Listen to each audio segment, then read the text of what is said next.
우리가 지난 시간에 야고보서 배울 때 주제가 뭐였었는지 기억하세요? 뭐뭐 하지 말라. 차별하지 말라. 예, 차별에 대한 얘기를 지난번에 나눴었죠. 그러면서 우리가 이렇게 고백했어요. 우리는 사람을 대할 때 그가 가난하다고 해서 혹은 그의 직업이 천하다거나 어딘가 부족한 사람이라고 해서 사람을 차별해서 대하지 않습니다. 라고 마지막에 고백했었는데, 왜냐하면 우리는 착한 사람이기 때문이다? 아니죠.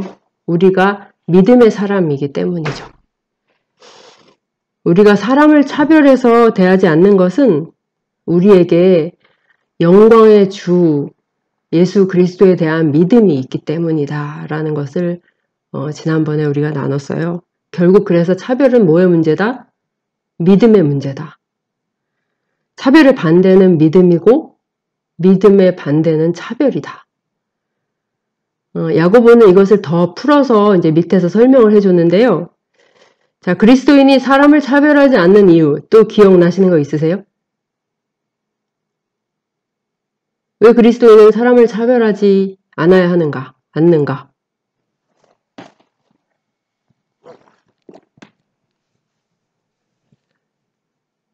그 대답하실 분은 그거 잠깐 켰다가 다시 또 끄시고 이렇게 하셔도 돼요.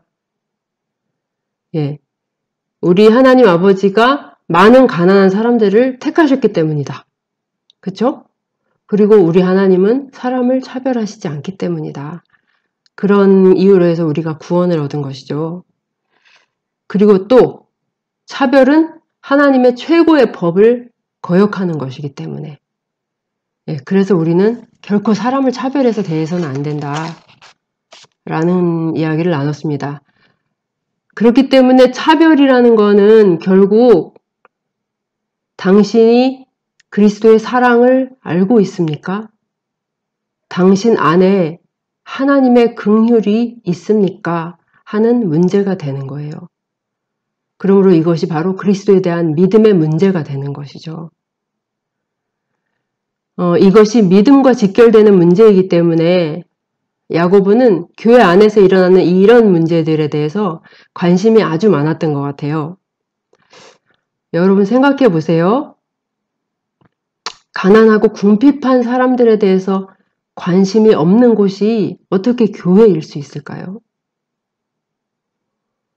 헐벗고 굶는 사람들을 긍휼로 대하지 않는 사람이 어떻게 믿는 사람일 수 있을까요? 우리의 믿음은 바로 이 지점에서 많은 것들이 드러납니다. 지금 앞에 성경이 다 있으시죠? 야고보서 1장 한번 펴보시겠습니다. 1장의 맨 마지막 절 27절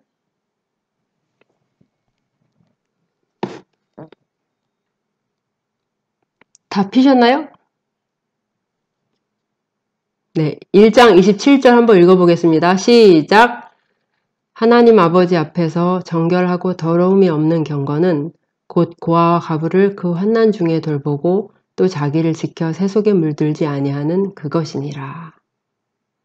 네, 경건이란 말 많이 들어보셨는데 경건이란 무엇인가에 대해서 여러 가지로 설명할 수 있겠지만 야고보는 경건의 여러 측면 가운데서 특별히 이 부분에 대해서 얘기하는데요. 즉 하나님 아버지 앞에서의 경건은 뭐냐? 고아와 가부를 환난 중에 돌보는 것이다. 이렇게 얘기하고 있어요, 여러분. 경건이 그런 거래요. 고아와 과부를 그 어려운 중에서 돌보는 것이다. 여러분, 이 문제를 중요하게 생각하고 있는 것은 사도 야고보만이 아니에요. 우리가 최근에 그 성경 읽기를 하면서 이사야, 예레미야 이런 선지서들을 계속 읽어오고 있는데 구약에서도 하나님께서 여러 선지자들을 통해서 이 문제에 대해서 동일한 책망을 하셨다는 사실을 기억하시나요? 어떤 책망이죠? 너희가 가난한 이들을 괴롭히고 그들의 것을 도적질하는구나. 너희가 힘없는 내 백성을 학대하는구나. 너희가 고아와 과부를 불쌍히 여기지 않고 그들을 신원하여 주지 않는구나. 우리가 지난 주일에 이제 오자매님이 설교하셨던 이사야 1장에도 그런 말씀이 있었어요. 내 고관들은 패역하여 도둑과 짝하며 다 뇌물을 사랑하며 예물을 구하며 그 다음에 고아를 위하여 신원하지 아니하며 과부의 송사를 수리하지 아니하는도다. 제가 한 구절만 더 읽어볼게요. 이사야 이제 10장 2절 말씀인데요. 가난한 자를 불공평하게 판결하여 가난한 내 백성의 권리를 박탈하며 과부에게 토색하고 고아의 것을 약탈하는 자는 화 있을진저. 여러분, 가난한 사람을 어떻게 대하는가 하는 문제가 그렇게 중요한 일인가요? 그게 믿음만큼 중요한 문제인가요? 이 가난한가 부유한가에 따라서 사람을 차별하는 것을 엄하게 질책했던 사도 야고보는 이제 계속 2장에서 그 이야기를 이어가는데요. 15절, 16절 같이 한번 읽어볼게요. 2장 15절, 16절입니다. 네, 시작. 만일 형제나 자매가 헐벗고 일용할 양식이 없는데 너희 중에 누구든지 그에게 이르되 평안히 가라, 덥게 하라, 배부르게 하라 하며 그 몸에 쓸 것을 주지 아니하면 무슨 유익이 있으리요. 여러분, 헐벗었다는 것은 옷이 없다는 거예요. 입을 옷이. 그리고 그 형제 자매는 일용할 양식도 없어요. 그날 하루 먹을 게 없을 만큼 가난합니다. 교회 안에 그런 형제 자매를 보고 대번의 문제를 파악한 한 사람이 그에게 다가가서 말하는 거예요. 아이고, 평안히 가세요. 몸 좀 따뜻하게 하시고 좀 음식도 많이 배부르게 드시고요. 그러고는 그냥 돌아서서 가버리는 것이죠. 이런 힘든 사람들을 볼 때 그 안에 불쌍히 여기는 마음조차 들지 않는 그런 매정하고 무자비한 사람들도 물론 있습니다. 그렇지만 그런 사람들을 보고 아우 참 불쌍하네, 참 딱하다 라고 여기는 것이 긍휼은 아니에요. 여기에서 끝나는 것은 진정한 긍휼이 아닙니다. 여러분이 텔레비전 보다 보면 정말 어렵고 힘든 사람들이 가끔 이렇게 나오잖아요. 텔레비전 보는데 정말 어느 가난한 한 집이 나와요. 부모가 아이들 셋을 다 버리고 도망을 간 거예요. 그래가지고 초등학교 2학년 아이가 졸지에 가장이 된 거죠. 2학년이면 지금 준우 나이잖아요. 그 밑에 동생 둘을 준우가 그러니까 어린아이가 다 챙깁니다. 너무 가난하니까 아이들이 굶는 게 그냥 다반사예요. 그걸 이렇게 보면서 참 불쌍하고 안타깝다는 그런 생각이 들죠. 눈물을 찔끔찔끔 흘리면서 방송을 봅니다. 그 옆에는 그 아이를 도울 수 있는 070 번호와 계좌가 계속해서 깜빡깜빡거리고 있어요. 그러나 이 사람은 휴대폰을 드는 수고를 결코 하지 않습니다. 그리고 조금 있다가 돌아온 딸아이와 맛있는 피자를 시켜서 즐겁게 먹습니다. 여러분, 진정한 긍휼은 이렇게 행동하지 않는다는 것입니다. 진정한 긍휼은 너무 안 됐다 라고 말을 하거나 불쌍하다고 감정적으로 느끼는 것이 아니에요. 긍휼은 단지 말을 하거나 느끼는 것이 아닙니다. 참된 긍휼은 그 화면을 바라보면서 저 아이를 어떻게 도울 수 있을까? 이것을 진지하게 생각하기 시작해요. 그리고 손을 움직여서 그 번호로 전화를 걸든지 아니면 컴퓨터를 켜서 인터넷 뱅킹으로 들어가서 그 적힌 계좌로 인색하지 않게 돈을 송금합니다. 그 아이를 향한 진정한 긍휼의 마음은 이렇게 행동하는 곳으로 나아가게 돼 있어요. 여러분, 자기 여자친구가 심한 폐렴으로 입원을 했어요. 온몸이 펄펄 끓어요, 열이 나서. 여자친구를 너무나 사랑하는 청년이 전화를 겁니다. 야, 얼마나 아프냐. 진짜 내가 다 죽을 것 같다, 미연아. 막 한숨을 쉬면서 눈물을 흘리면서 밥 나오는 거 다 잘 먹고 약도 꼬박꼬박 꼭 챙겨 먹어야 돼. 알았지? 그리고 나서 그 청년은 병원에 한 번 오지를 않습니다. 전화도 그 한 번뿐이고 감감무소식이에요. 나중에 들어보니 친구들과 홍콩 여행을 갔다고 하네요. 그 청년의 인스타그램에는 홍콩에서 놀고 즐기는 사진이 시시각각 올라옵니다. 여러분, 이런 청년을 보고 누가 여자친구를 정말로 사랑하는 청년이라고 생각하겠습니까? 눈물은 좋은 것이고 따스한 말, 걱정해주는 말 역시 사람에게 위로를 줄 수 있지요. 그러나 따스한 말을 잘 한다고 해서 또 딱한 사정을 들을 때마다 자주 눈물을 글썽인다고 해서 그가 사랑이 많은 자인가? 그가 긍휼의 사람인가? 그가 사랑이 깊은 자인가? 이것은 전혀 다른 문제일 수 있어요. 그 다음에 그가 어떻게 하는가가 중요한 것이죠. 야고보 당시의 교회의 신자들은 야고보에게 불만을 가졌을지도 모르겠어요. 아니, 십자가 복음을 얘기하고 믿음 얘기를 해야지 왜 자꾸 가난한 사람 얘기를 하는 거야? 왜 차별하는 걸 그렇게 무섭게 꾸짖는 거지? 뭐 차별이 잘하는 건 아니지만 그래도 우리는 예수님을 믿고 있잖아.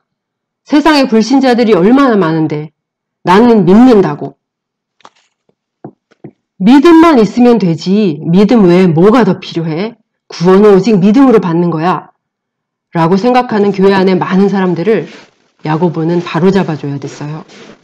왜냐하면 그것은 결코 작은 문제가 아니었기 때문입니다. 그것이 작은 문제가 아닌 것은 그들 안에 있다고 말하는 그 믿음이 진정한 믿음이라면, 그리고 그들이 정말로 사랑과 자비의 하나님을 안다면 결코 그렇게 행동할 수 없기 때문입니다. 14절 말씀이 바로 그것인데요. 네, 읽어보겠습니다. 시작! 내 형제들아, 만일 사람이 믿음이 있노라 하고 행함이 없으면 무슨 유익이 있으리요? 그 믿음이 능히 자기를 구원하겠느냐? 야고보는 14절에서 두 개의 질문을 던집니다. 첫째 질문은 뭐죠? 만일 사람이 믿음이 있노라고 행함이 없으면 무슨 유익이 있느냐? 답은 무엇입니까? 아무 유익이 없다. 예. 두 번째 질문은 그 믿음이 능히 자기를 구원하겠느냐? 답은 뭐죠? 구원하지 못한다. 여러분 기억하셔야 합니다. 그런 믿음은 여러분을 구원에 이르게 하지 못해요. 그 믿음은 여러분에게 영생을 가져다 줄 수 없어요. 그러면요, 그런 믿음을 가지고 있는 자의 종착역은 영원한 지옥이 될 것입니다. 그렇기 때문에 야고보가 이 문제에 대해서 아주 강하게 질책하고 심지어는 조롱을 섞어서 말하고 있는 거예요. 백현자매님 안 꺼진 것 같다.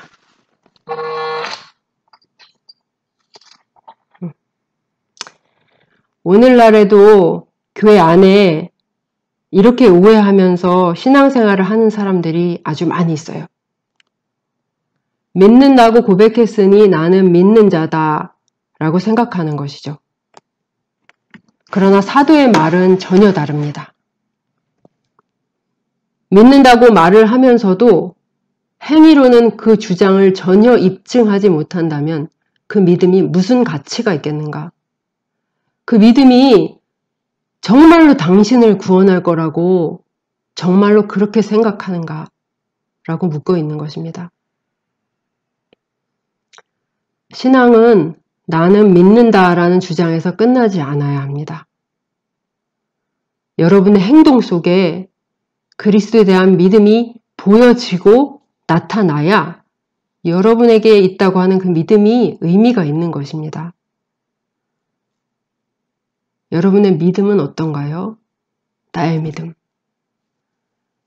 영광의 주, 곧 우리 주 예수 그리스도에 대한 믿음이 내 행동 속에서 입증되고 있는가?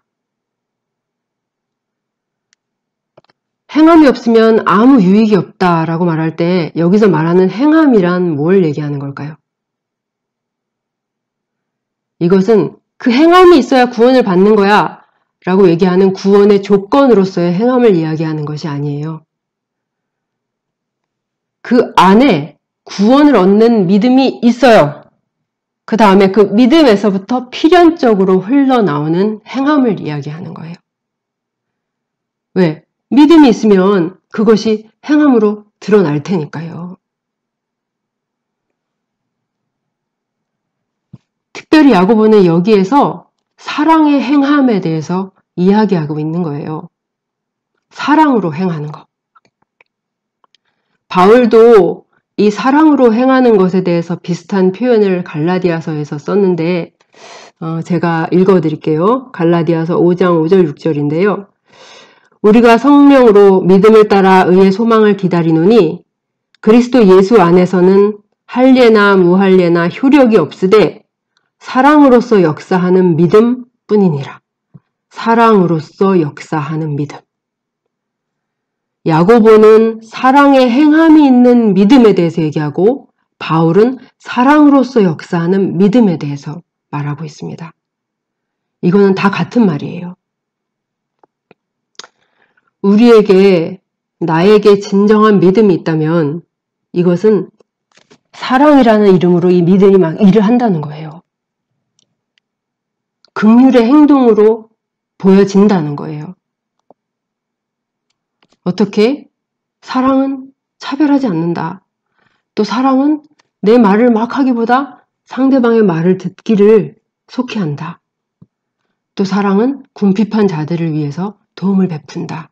이런 여러 가지 것들.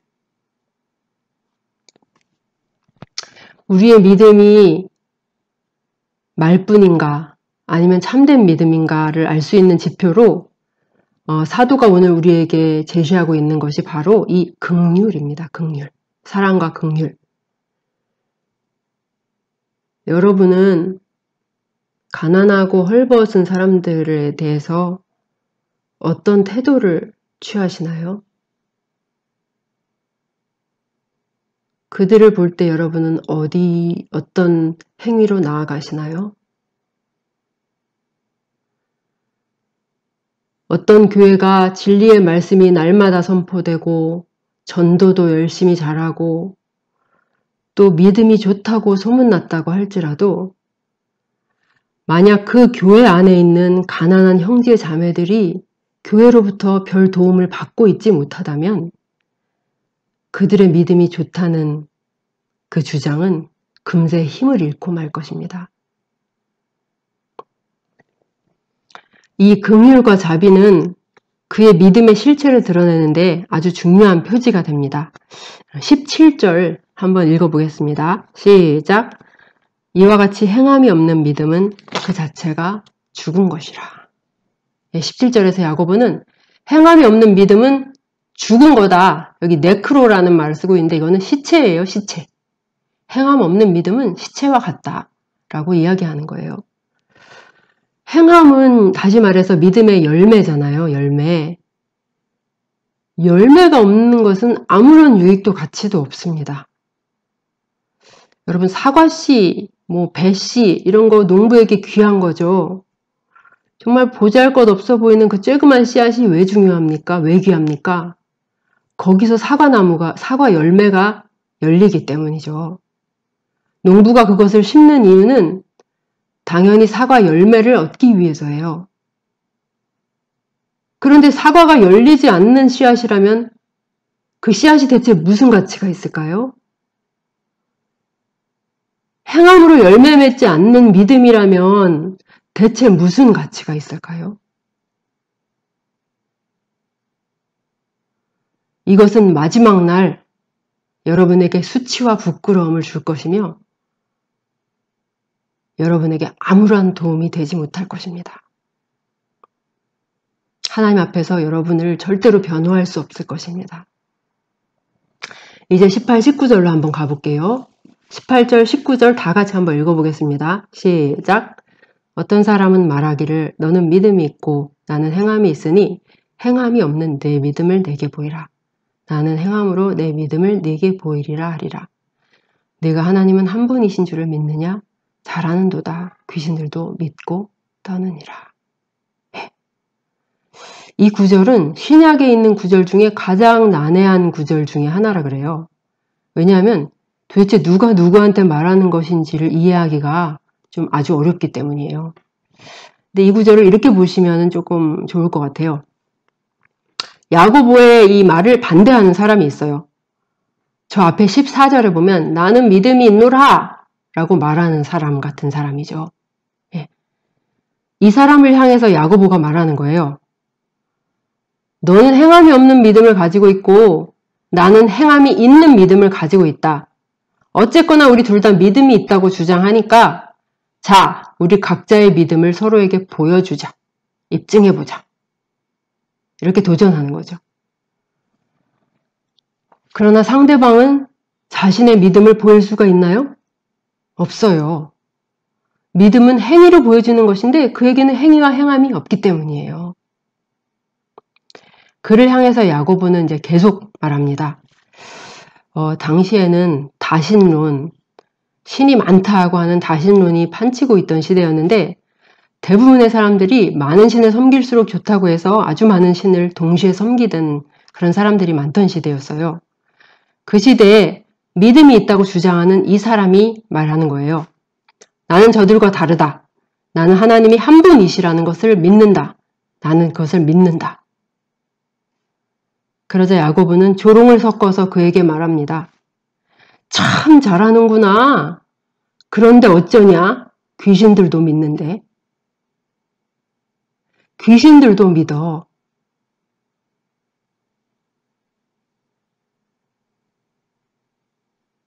귀신들은 하나님이 어떤 분이신가를 알고 있고 그분 앞에서 두려워서 떨어요. 여기서 떤다라는 이 헬라어 동사는 이 신약 성경 전체에 딱 한 번 여기에만 나오는 단어인데 그냥 이렇게 몸서리치는 그런 정도의 떨림이 아니고요. 극도의 공포로 인한 억누를 수 없는 격렬한 떨림을 이야기해요. 귀신들은 하나님이 어떤 분이신 줄 알기에 그 하나님 앞에서 이렇게 두려워 떠는 거예요.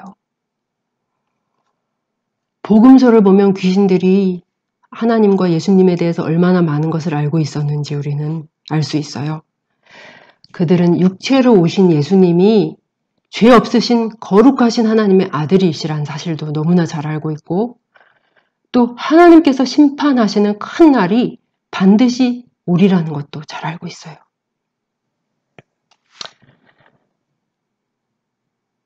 마가복음에도 보면 제가 이제 그 몇 가지 구절을 올려드렸는데 나사렛 예수여, 이 귀신이 하는 얘기죠. 우리가 당신과 무슨 상관이 있나이까? 우리를 멸하러 왔나이까? 나는 당신이 누구인 줄 아노니 하나님의 거룩한 자이니이다. 이게 다 귀신들의 고백이에요. 당신은 하나님의 아들이십니다. 지극히 높으신 하나님의 아들 예수여. 그러나 귀신들이 가진 이 모든 지식과 이 모든 믿음은 귀신들로 하여금 하나님을 섬기게 만들지는 못했습니다. 그들이 가진 믿음은 그들을 변화시키지 못했어요. 그것은 단지 지식뿐인 믿음이었기 때문이에요. 그 믿음은 생명이 없는 믿음이었기 때문이에요.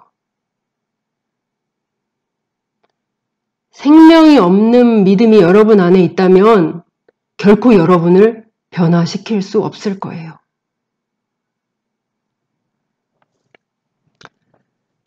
생명이 없는 믿음은 다음과 같은 모습을 보여요. 예수님께서 십자가에서 나를 위해서 해주신 모든 일을 다 믿는다고 하면서 예수님을 사랑하지는 않는다. 또 예수님을 사랑한다고 말하면서 그분의 말씀은 사랑하지 않는다. 그분의 말씀을 사모한다고 말하면서 그 말씀에 순종하지는 않는다. 야고보는 이런 사람을 향해 이 허탄한 사람아, 이 허탄하는 이 어리석고 정신 나간 자야 라고 말하는 거예요. 그러면서 구약에 나오는 두 사람의 예를 통해서 이 부분을 더 자세히 설명해 줍니다. 첫 번째로 예로 들은 사람이 누구죠? 아브라함이죠. 아브라함의 믿음에 대해서는 히브리서에도 잘 나와 있는데요. 히브리서 11장을 한번 찾아서 우리 읽어볼게요. 거기 야고보서 2장 이제 표시해 두시고 히브리서 11장 17, 18, 19절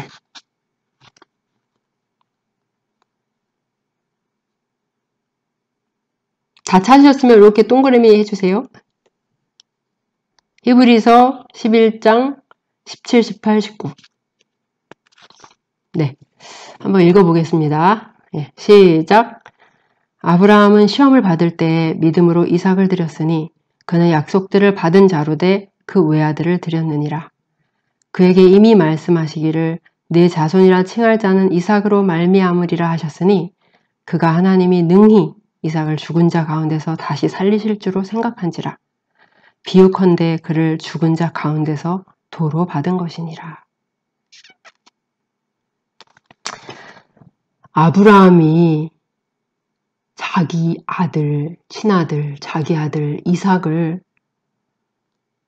죽이는 제물로 바칠 수 있었던 것은 그가 보통 사람들보다 대담한 사람이었기 때문이었나요?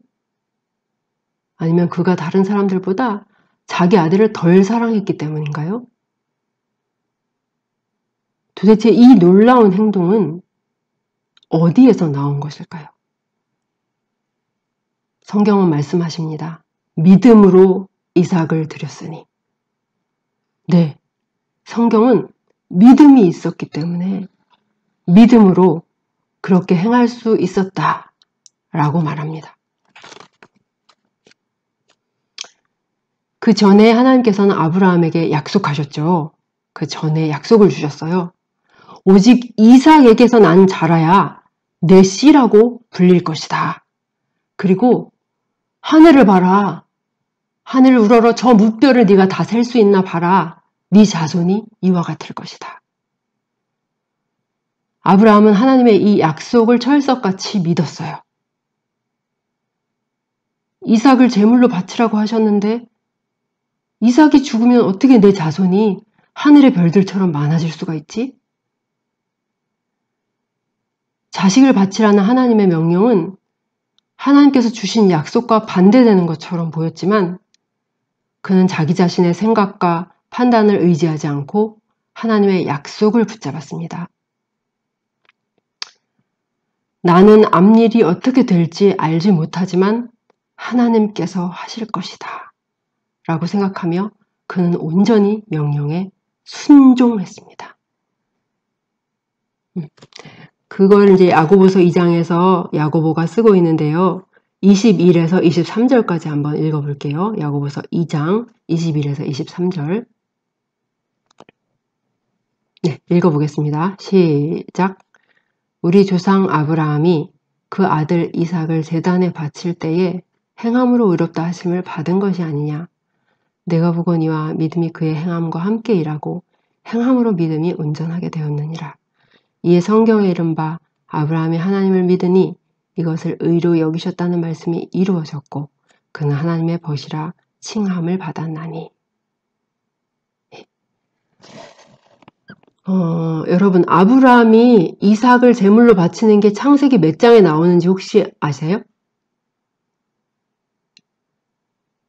네, 창세기 22장에 나오는데요. 자, 이삭을 바치는 게 창세기 22장에 나옵니다. 그런데 하나님께서 아브라함의 믿음을 보시고 의로 여겨주셨다는 말씀은 이 행위 뒤에 나오지 않고 그 한참 전인 창세기 15장에 나와요. 그렇기 때문에 하나님께서는 이 아브라함의 행위를 보시고 의롭다 여겨주신 게 아니에요. 이미 15장에서 아브라함 안에 있는 믿음을 보시고 하나님께서는 그에게 칭의를 선언해 주셨어요. 그게 창세기 15장 아브라함이 여호와를 믿으니 여호와께서 이를 그의 의로 여기시고 이렇게 나오거든요. 그렇다면 아브라함이 행함으로 의롭다함을 받았다라는 야고보의 말은 무슨 뜻일까요? 22절을 한번 자세히 보세요. 22절. 이에 성경에 이른바 아브라함이 하나님을 믿으니 이것을 의로 여기셨다는 말씀이 어떻게 됐다? 이루어졌다. 이루어졌다. 15장에서 하셨던 말씀이 22장에서 이루어졌다는 얘기예요. 즉 하나님께서는 아브라함의 믿음을 보시고 이미 그에게 의롭다 선언하셨는데 그 의의 선언이 이삭을 바친 행동을 통해서 그 의로움이 성취됐다는 거예요. 그러니까 수면 아래 있던 것이 수면 위로 드러났다. 그리고 진짜임이 드러났다. 보여졌다. 그 말씀의 참됨이 드러났다. 이런 의미예요. 하나님께서는 아브라함이 하나님을 경외하고 있다는 것을 잘 알고 계셨어요. 그런데 말씀에 순종해서 아들 이삭을 제단에 눕혀놓고 잡으려고 칼을 든 그의 행동을 보시고 난 후에야 이렇게 말씀하시죠. 하나님은 내가 내 아들 내 독자까지도 나에게 아끼지 아니하였으니 내가 이제야 내가 하나님을 경외하는 줄을 아노라. 하나님께서 그때 아셨다는 얘기일까요? 아니죠. 그가 하나님을 경외하는 자라는 사실이 그 행위를 통해서 온전히 드러났다는 것입니다. 그것이 바로 22절의 말씀이죠. 그의 믿음이 그의 행함과 같이 일하고, 믿음이 누구랑 같이 일한다고요? 행함. 참 믿음이라면 그것은 반드시 행함과 같이 일합니다. 행위가 없을 수가 없어요. 아브라함은 말이죠. 하나님의 음성도 직접적으로 여러 번 들었고, 또 진짜 전쟁에서 승리하는 그런 경험도 많이 했고, 또 위대한 족장이었고, 뭐 그 정도 되니까 그런 행동을 할 수 있었던 거죠. 괜히 아브라함이 믿음의 조상이겠습니까? 라고 말할 분이 혹시 계실지도 모르겠어요. 그렇다면 우리 다음에 예를 한번 볼까요? 25절 읽어볼게요. 25절. 네, 시작. 또 이와 같이 기생 라합이 사자들을 접대하여 다른 길로 나가게 할 때에 행함으로 의롭다 하심을 받은 것이 아니냐. 여러분, 라합은 누구인가요? 라합은 이스라엘 민족이었나요? 아니죠. 그는 이방인이에요.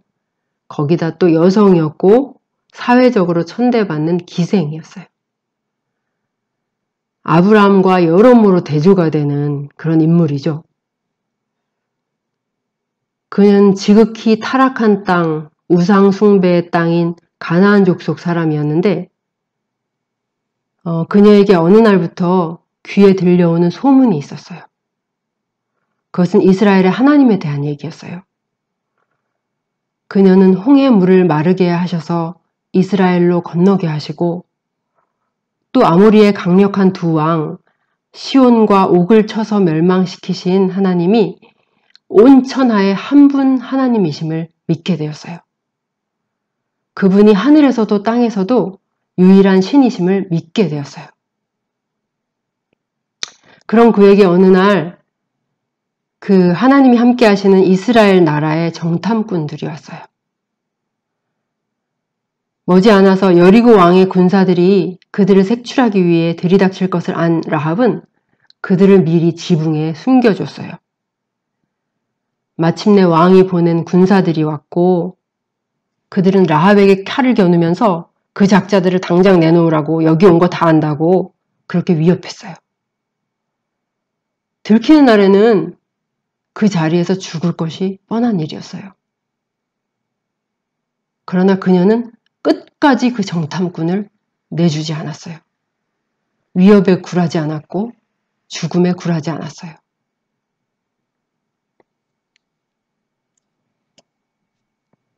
이방인의 기생 출신인 라합이 이 모든 위험을 다 무릅쓰고 이 정탐꾼들을 숨겨준 것은 그녀에게 무엇이 있었기 때문인가요?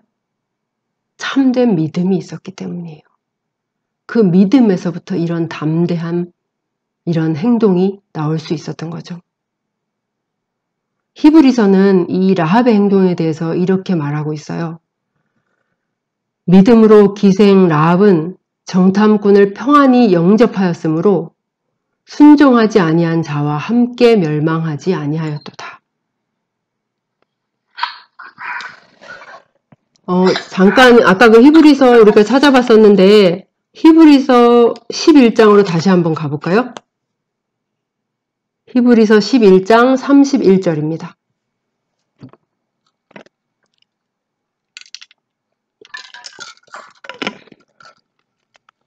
자, 여기 보면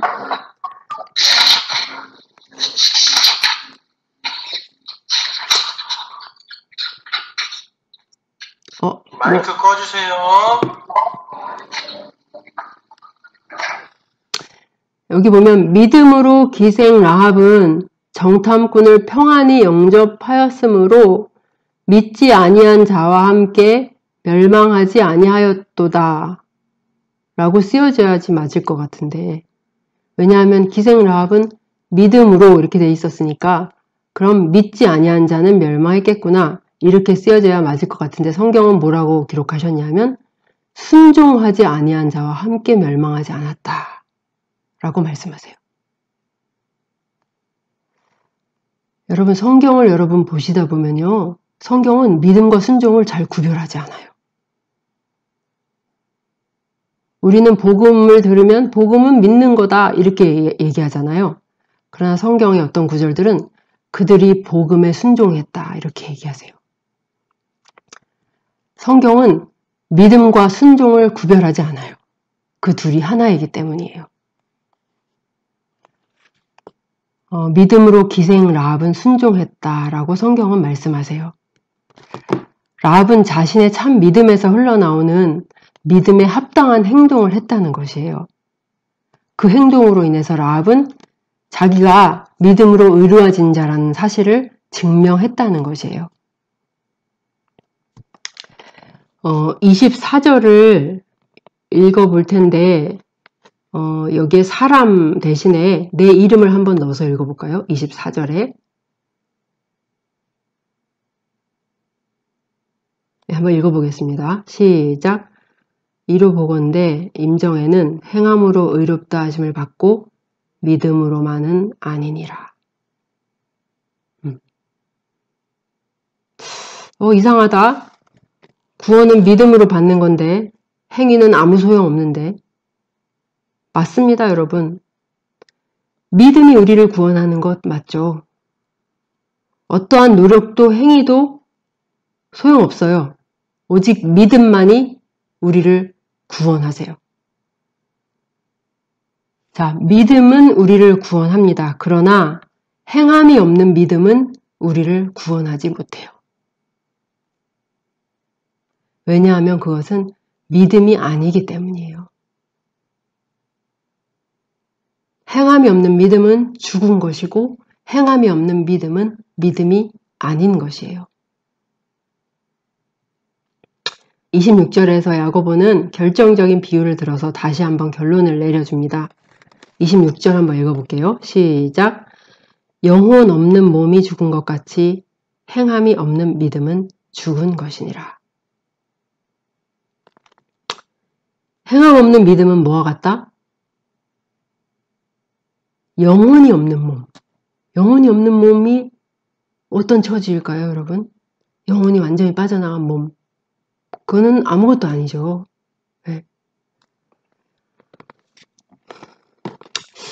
지금 현대 교회의 큰 문제들 중에 하나는 지극히 세속적이고 부패한 교인들의 삶이에요. 교회 다니는 사람들이 정직하지도 않고 약속을 지키지도 않아요. 거짓말도 잘하고 입에 발린 말도 잘합니다. 그리고 돈을 사랑하고 세상 영광을 사랑합니다. 또 매우 이기적이고 자비심이나 사랑이 별로 없어요. 오히려 불교나 천주교 같은 다른 종교에서 이웃사랑을 훨씬 더 많이 찾아볼 수 있을 지경이에요. 그러나 이들이 교회에서 하는 기도는 아주 훌륭하고 이들의 믿음의 고백도 흠이 없습니다. 전능하사 천지를 만드신 하나님 아버지를 내가 믿사오며 그 외아들 우리 주 예수 그리스도를 믿사오니 성령을 믿사오며 다시 사는 것과 영원히 사는 것을 믿사옵나이다. 그들은 예배 때마다 믿사오니 믿습니다 라고 믿음에 대해서 얘기해요. 입만 열면 주여 주여 하면서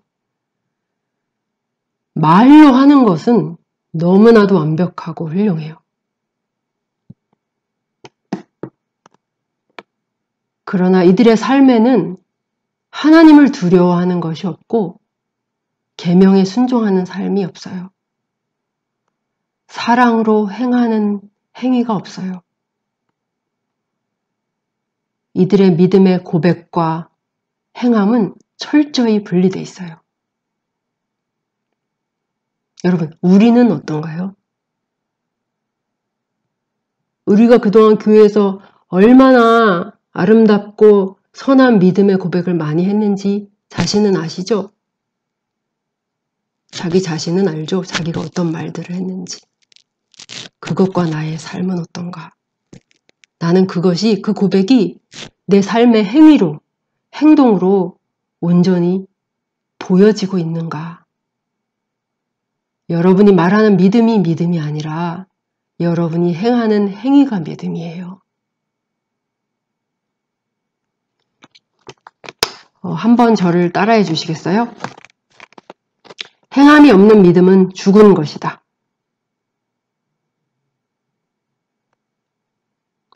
행함이 없는 믿음은 나를 구원하지 못한다.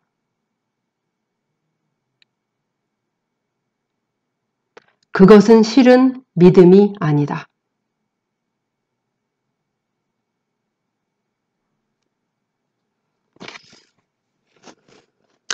십자가에 달리신 예수 그리스도를 여러분은 진정 믿으십니까? 모든 물과 피를 쏟고 흘리며 보여주신 그 뜨거운 사랑과 긍휼을 여러분은 정말 아십니까? 여러분, 그 뜨거운 사랑을 경험한 자 안에는 뜨거운 사랑이 있어요. 날마다 죄에 넘어지고 울며 하나님을 부여잡지만 그때마다 우리 손을 한 번도 뿌리치지 아니하시는 그 하나님의 너무나 크신 긍휼을 아는 사람은요, 그 안에 그 긍휼이 있어요. 불쌍히 여기는 마음이 그 안에 뜨겁게 살아있어요. 그는 궁핍하고 가난한 자들을 매정하게 지나치지 않아요. 그 사람 안에 있는 긍휼이 그의 발길을 꽉 붙잡기 때문이에요.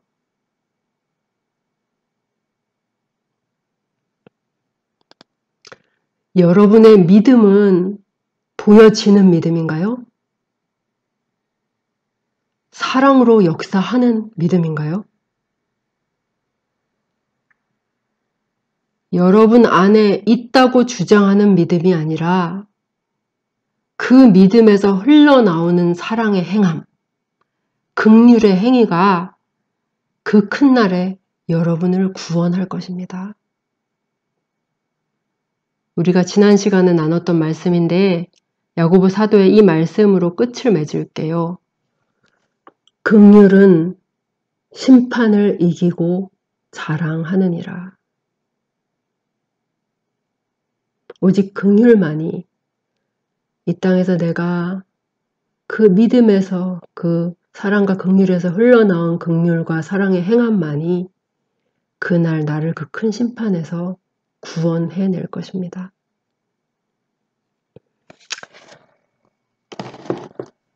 네, 오늘 말씀